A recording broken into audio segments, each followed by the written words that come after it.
Why did you volunteer to go overseas, and where did you volunteer to go? Actually, that's kind of a funny story. Bill Donovan was the RSM at the time, and they went through all these points. They're like, okay, who wants to go on summer tasking? Who wants to go on this course and this course and this course and all sorts of stuff. And guys are volunteering for this, that, and the other thing. And then he goes, but there's this thing, and he's like, Up Harmony. Does anyone want to go on Up Harmony? And we all looked at each other. We're like, Up Harmony, like no. That's the silliest name we've ever heard. Like, what is it? And he's like, and the RSM's like, I have no details on this. It's just it just says they're looking for volunteers for Up Harmony to go to the 3rd Battalion, and so it was like no one put their hand up. And so then he goes through a few more points and he goes, oh, okay. And the last thing, and I left this for last, who wants to go to Croatia and go overseas on tour to Croatia, on Rota 1 to replace the battle group that's there right now? And of course, everyone put their hands up at that point there.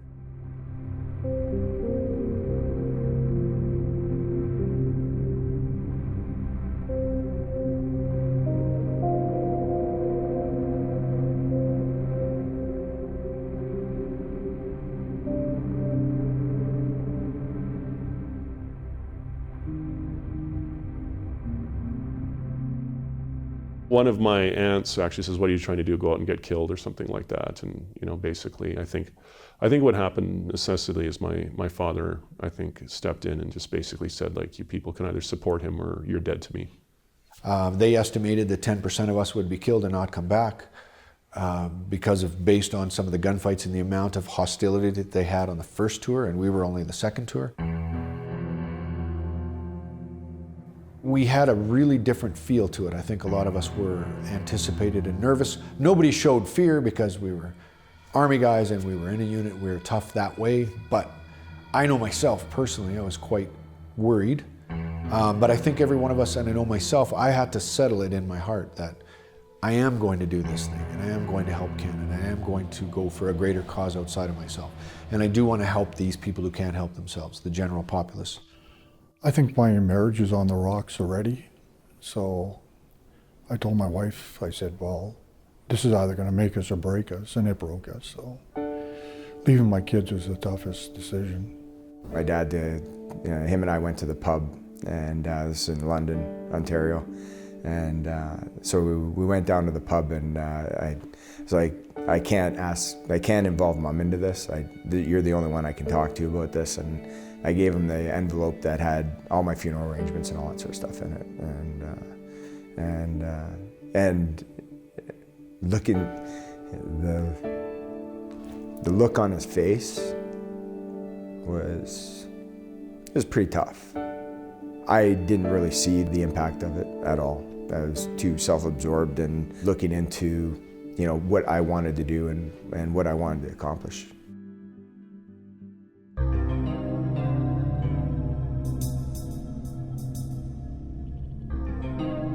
The telling tale was when we landed in Zagreb and we got off the plane and they're issuing us helmets, flak vests, ammo, and putting us on a bus. And we're like, okay, we're getting all this stuff now, and it's like, yeah, just take it. It's like, well, and like the guys who'd been to Cyprus stuff, I'm like, oh, well, like we got to count every round. It's like, no, just take it. Trust me, you need to take this. One thing I did notice almost right off after we left Zagreb was you don't normally, when driving through rural Alberta, pass a bunch of machine gun vehicles in the ditch. So that was sort of my first impression of the place traveling was, well, I guess we're in a shooting war.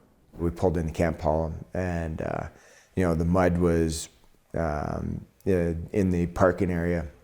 It was so deep, like you had to get off the bus and you had to walk in, and so like everyone was like sort of tiptoeing because they're like, oh geez, like you see the young corporal there, he's like having a smoke, and he's looking at us, and he goes, boys, and he's just covered in mud, he's filthy. He said, boys, this isn't Cyprus, and that's the first thing he said.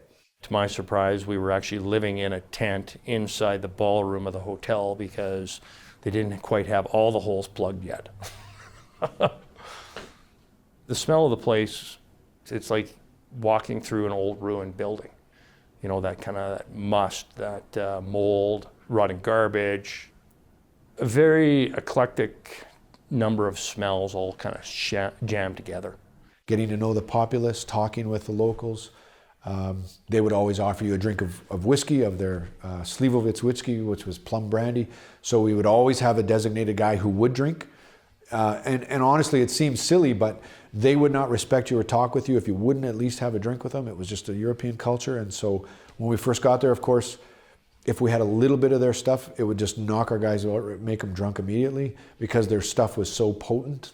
But as we got there for a while and we got acclimatized to it, we'd have one guy designated to have sips of drinks with them, and we'd try to cut it to a minimum as best we could.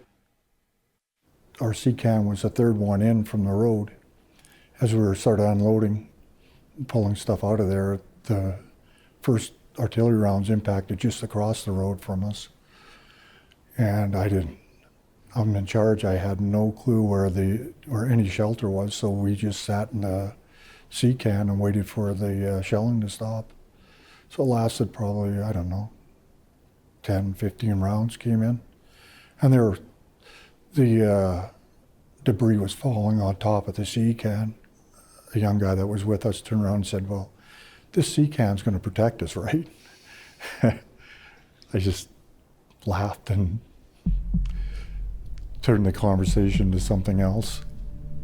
Right at 6 o'clock, we got 5 mortar rounds, that come in, and from I don't know which side, who fired them, but I'm like, what the hell's going on here? I sat there and I was like, this is exactly what I thought this was going to be. There's a war going on, and we're stuck in the middle of it.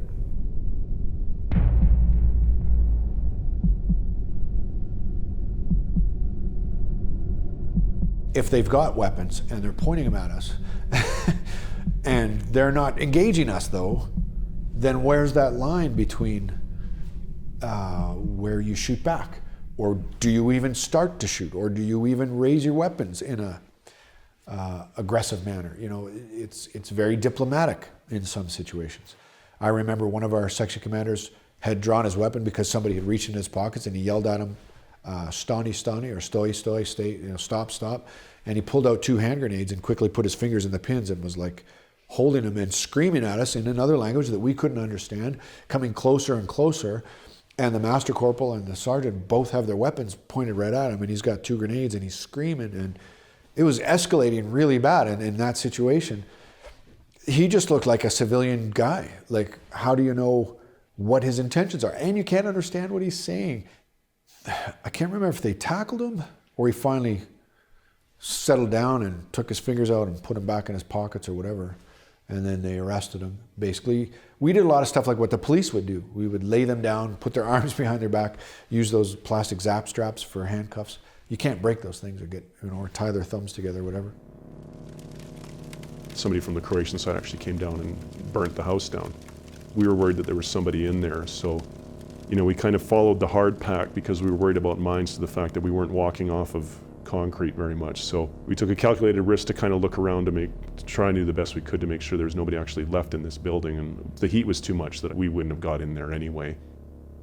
We didn't see anything or hear anybody, so we backed off, and just as we backed off, I saw some movement, and I brought my rifle up, and it was this guy on a bicycle, and it was actually the first 6 months that we'd been issued the Alcan sight, so looking at him through basically a just under 4 power magnification, had I wanted to shoot him, I could basically just at that range, no deflection with him riding away, he wasn't going to outrun the bullet, and I could just about pick the organ that I wanted to shoot at that range. And because he didn't have a weapon and he was fleeing away from me, he was kind of beneath the criteria for rules of engagement. So this is a guy that I'm convinced was the guy that burned that family out of their house. And it's one of those things that you kind of wonder what the consequences were. Like, if I'd have shot him, I probably would have made the world a better place, but there's a good chance I would have gone to jail over it, or had to you know, lie about it to people about, you know, what really happened. So that's kind of some of the things that stay with you, not to mention, you know, the adrenaline and everything else that goes through you when you're about to shoot somebody. Like I physically stopping myself from shooting him was one of the hardest things I've ever done. You know, I've often compared the feeling to lust. It's not quite there, but it's the only thing that comes close when I actually had that sight picture. And the only thing that comes close is saying, you know, like from not shooting him, it's comparable to, you know, having the woman of your dreams in bed beside you and you rolling over and reading a book. That's about the closest thing I can think of to like what it took for me to not drill this guy, basically not put a bullet right in the bottom of his skull, because at that range it would have been no problem at all. The children. Lots and lots of dead children, mutilated children, and also children who are carrying AK-47s and pistols, and they're pointing them at you. You're never sure if they're going to pull the trigger. You know, who do they belong to? What side are they on? How do they view me? Terrible, terrible times. Yeah. The one thing that as a person probably affected me the most was the children's hospital. Most of the staff, when violence took root, basically left. And these children were sick to begin with. You know, a lot of them had acute illnesses. Some of them had mental health issues. Some of them were just babies, and they were left. Eventually, some nurses and a doctor heard about this, and they went in and basically took over this hospital. They didn't have any supplies. They didn't have the staff to man it. They barely had any food. So when the Canadians heard about it, we gave them a generator. We brought in some water, some food, and we just kind of checked on them to make sure they were okay. But when you went into that hospital, I mean, the smell stays with you. I mean, it is, when people say that it smells like death, that is exactly what it is. What, you want this guy? Not only, you know, at a physiological level, it affects you because that kind of smell has a physical reaction in your body. But then when you start walking the hallways and you see who the patients are, who these dead bodies are, I mean, it's kids. Missing limbs. You can see gangrene sitting in on a lot of these kids. Some of them are so malnourished. Lots of crying, and some of them just can't even cry anymore, right? They've been there for so long, they're so tired, they're so near death. And it's amazing, some of them just want to be held. Like even my troop corps and myself, we picked up a couple of these babies and they just want to be held. You know, they quiet down and you walk by them and they reach out to you. Even if you're brought in a modern medical facility, you wouldn't be able to help some of these kids. They're just that done. And then to see, you know, this handful of people trying to do the best of a really bad situation. We had a few guys who just couldn't handle it. You know, they had to leave. Parents, you know, both of them. Guys breaking down, and it's overwhelming. I think, if anything, it helped to focus. You know, why we're there. The battle group is a warfighting machine, but in that moment we felt we had even a bigger calling. You know, we went into Bosnia almost looking for a fight, and we realized that the fight looked a little bit differently there.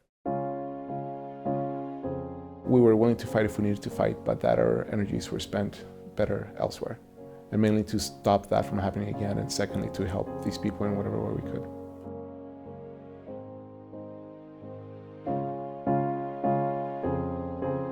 Get on the plane, get to Edmonton. I catch the bus back to Calgary, and I get off in that AF-16 there.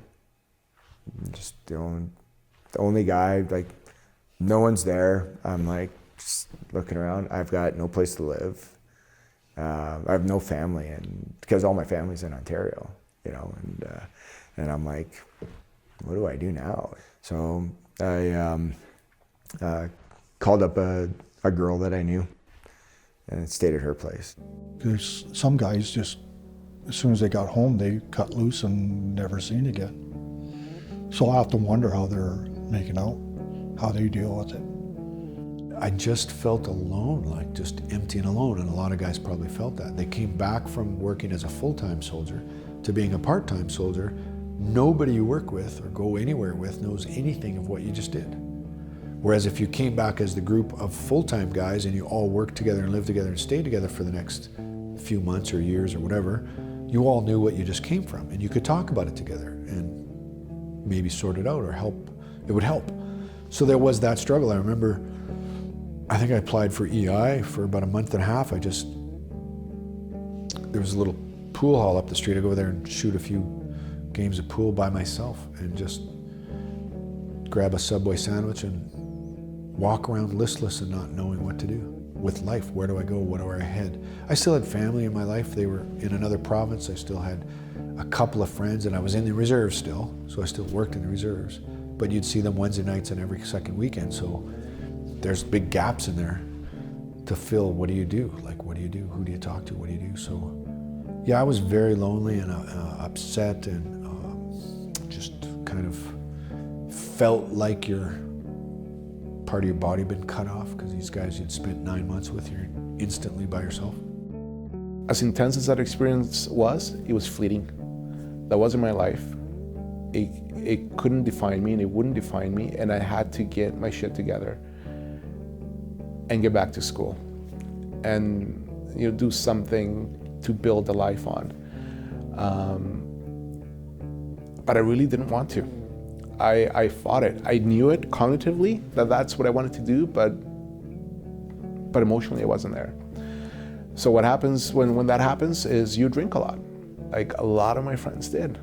Maybe it was just the fact that I was high for so long, for 6 months, just living life to that degree, that everything else just seemed boring and bland and pedestrian. And going out every night and drinking way too much was probably as close as I could possibly get without, doing something criminal. Things changed me. I was much more abrupt, very, very decision-oriented when I came home, as opposed to being, halfway fuzzy on different things. We're going this way. Well, how about this way? Nope. This is the way we're going, and there will be no questions. Like, that's what we're doing.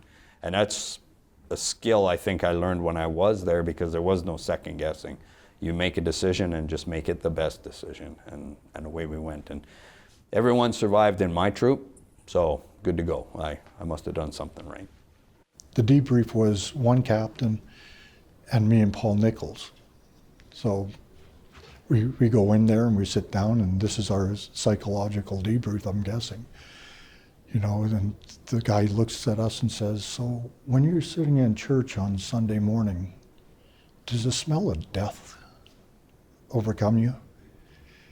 And me and Paul looked at each other. It's like, okay, I think we're done here. That was pretty much our psychological debrief. I don't think any of us really handled it well, and I don't think Canada was ready. I don't think Canada knew we were there, for one thing. For almost a year after, I would catch myself checking door frames for booby traps when I go through a door, like just subconsciously. Because of the mine threat it had been, we encountered, I would stay on the sidewalk and walk around on the sidewalk rather than cut across a field. Back in the early 90s, it was just shut up and soldier on. Like that was the mentality. I mean, good, bad, or indifferent, that's just what it was. And you did. It wasn't, what can we do for you? It's what have you done for us lately? The attitudes have changed quite a bit since then. I drank too much, just what you do, I guess. It was how I think we thought we were fixing the problem. Just get drunk, let it all out, and then you'll be okay in the morning. It's sort of, it used to work, I guess, but it's certainly not the way to do anything. But what saved me, I think, was my children. Sort of makes you realize what's really important in the world. And yeah, coming back from Bosnia the first time, that was really tough. Wasn't good. At the end of the day, you have to acknowledge if you're having a problem. You have to acknowledge it, and you have to get help. If you're not willing to, you're no better off now than you were 20, 50, 100 years ago. I think now there's a greater understanding and acceptance that, we send people off, they do bad things, they see bad things, and it affects them. The one thing that has never been acknowledged is the number of soldiers we sent to Croatia and Bosnia and stuff like that. That's the part that really, that irritates me. There's no acknowledgement of what we did as a reserve force and as a unit. I have my family, and then I have my military family, and I'm closer to my military family than I am to my family. You know, they are, without a doubt, my brothers, you know, and they always will be. I think it was a great experience. You lose some of yourself. I think you don't go over there and come back the same person. There's no way you can do that.